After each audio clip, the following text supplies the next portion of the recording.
Hello friends, this is Shifali and once again welcome back to बीएनएटा। सो आप सभी यूजीसी नेट एस्पिरेंट्स के लिए एक बहुत ही इंपॉर्टेंट अपडेट है, बहुत ही अच्छी खुशखबरी है। और इस वीडियो को मैं रात के 1:30 बजे शूट कर रही हूँ। ये वीडियो आप लोगों को मॉर्निंग में मिलने वाली है। आप सभी से ये इंपॉर्टेंट जो मैसेज है, जो अपडेट है, वो मिस ना हो, इस वजह से मैं देर रात इस वीडियो को शूट कर रही हूँ। गुड न्यूज़ ये है कि आप सभी के जो फॉर्म्स हैं यूजीसी नेट दिसंबर 2023 के, वो रिलीज़ कर दिए गए, जिस फॉर्म का हम सभी बेसब्री से इंतज़ार कर रहे थे पिछले 2-3 महीने से। और ये बार न जाने कितनी बार आपने पूछा कि मैम फॉर्म कब आएंगे, तो फॉर्म्स आ चुके हैं 30 सितंबर। अभी कुछ ही देर पहले, लगभग 1-1.5 घंटे पहले ये फॉर्म रिलीज़ हो गया है। एनटीए की ऑफिशियल वेबसाइट पे प्रॉपर नोटिस आ गई है और इनका जो एक प्रॉपर वेबसाइट है यूजीसी की, उसका जो लिंक है मैं इसी वीडियो के डिस्क्रिप्शन में मैं डाल दूँगी, ugcnet.nt.ac.in। इनका जो पोर्टल है वो काफ़ी कुछ चेंज हो गया है और मैं कल एक सेपरेट वीडियो बना करके आप लोगों को डिटेल में समझा दूंगी, बता दूंगी कि कैसे कैसे आप लोगों को फॉर्म को फिलअप करना है, स्टेप बाय स्टेप सारा प्रोसेस। तो अभी अपडेट ये है कि 30 सितंबर से आप सभी के जो फॉर्म्स हैं वो फिलअप होना शुरू हो गए हैं और 28 October is the last date. 28 October last date है फॉर्म का फिलअप करने का, तो इस डेट को आप याद रखिएगा। 29 अक्टूबर लास्ट डेट है फ़ीस को पेमेंट करने का। इसके अलावा 30 अक्टूबर और 31 अक्टूबर 2 दिन आप सभी को दिए जाएंगे इनकेस अगर आपके फॉर्म में कुछ गलती हो जाती है, कुछ मिस्टेक हो जाता है, तो उसको करेक्ट करने के लिए। तो करेक्शन विंडो ओपन होगी 30 और 31 अक्टूबर को।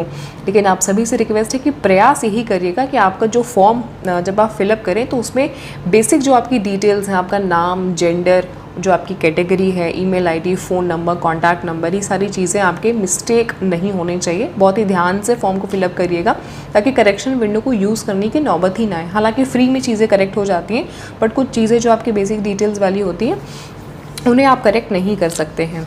वो एक बार अगर आपने फॉर्म फिलअप कर दिया तो वो सिस्टम में आपका वो सेम एज इट इज़ रहने वाला है। इसके अलावा जो आपके एडमिट कार्ड हैं वो दिसंबर जो है फर्स्ट वीक में आप सभी को देखने को मिलेंगे। आप सभी का जो एग्ज़ामिनेशन सेंटर है, यानी कि कौन कौन से जगहों पर आपकी परीक्षाएं होंगी, ये आपको नवंबर में पता चलेगा।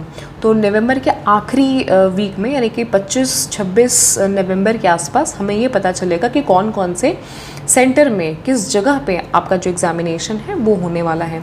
फ़ीस में कोई चेंजेस नहीं है। जनरल की जो फ़ीस है वो 1150 रुपये है, 1150। जनरल ईडब्ल्यूएस की जो फ़ीस रखी गई है वो है 600।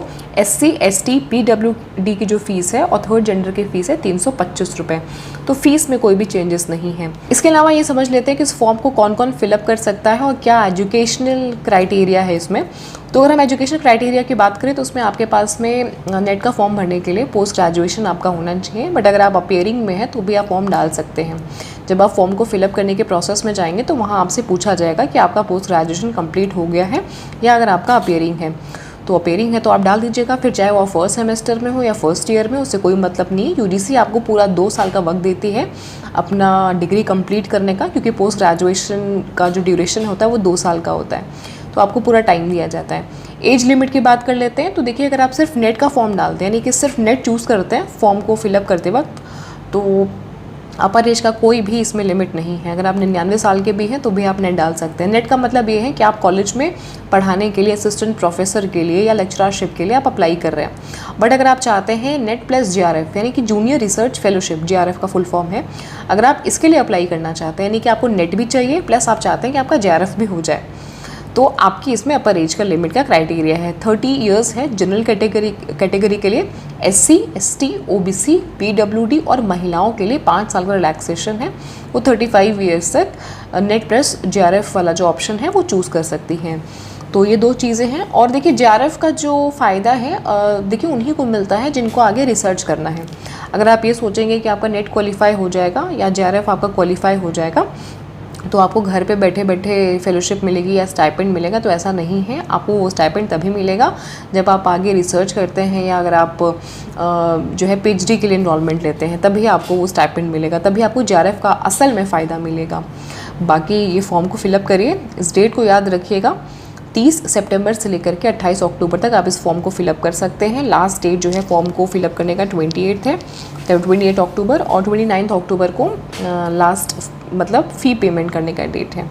बाकी डिटेल्स मैंने आपको बता दी है। स्टेप बाय स्टेप मैं आप लोगों को एक सेपरेट वीडियो में बता दूंगी कि कैसे आपको फॉर्म को फिलअप करना है। तो all the very best guys. अगर आपने अभी तक अपनी प्रिपरेशन शुरू नहीं की है तो अभी भी जो है देर नहीं हुई है, अभी से अपनी प्रिपरेशन आप शुरू कर सकते हैं, स्टार्ट कर सकते हैं। ऑल द वेरी बेस्ट है। कोई भी डाउट हो तो आप वीडियो को कमेंट सेक्शन में पूछ लीजिएगा। हमारे बैचेस चल रहे हैं, हमारी फ्री क्लासेस चलती हैं यूट्यूब के इसी प्लेटफॉर्म पे 9 बजे। बैचेस में इन्वॉल्वमेंट लेना चाहते हैं तो उसमें ले सकते हैं। बहुत ही मिनिमम कॉस्ट पे जो है आपका यहाँ पे detail wise, structured wise quality content दिए जाते हैं। तो इस वीडियो में सिर्फ इतना ही। वीडियो अगर आपको पसंद आई तो जाते जाते लाइक करके जाइएगा, शेयर कर दीजिएगा अपने दोस्तों के साथ में, और चैनल पे अगर आप नए हैं तो सब्सक्राइब ज़रूर से कर लीजिएगा ताकि यूजीसी नेट से जुड़ा हुआ कोई भी अपडेट या कोई भी डिटेल्स आप सभी से मिस ना हो। All the very best.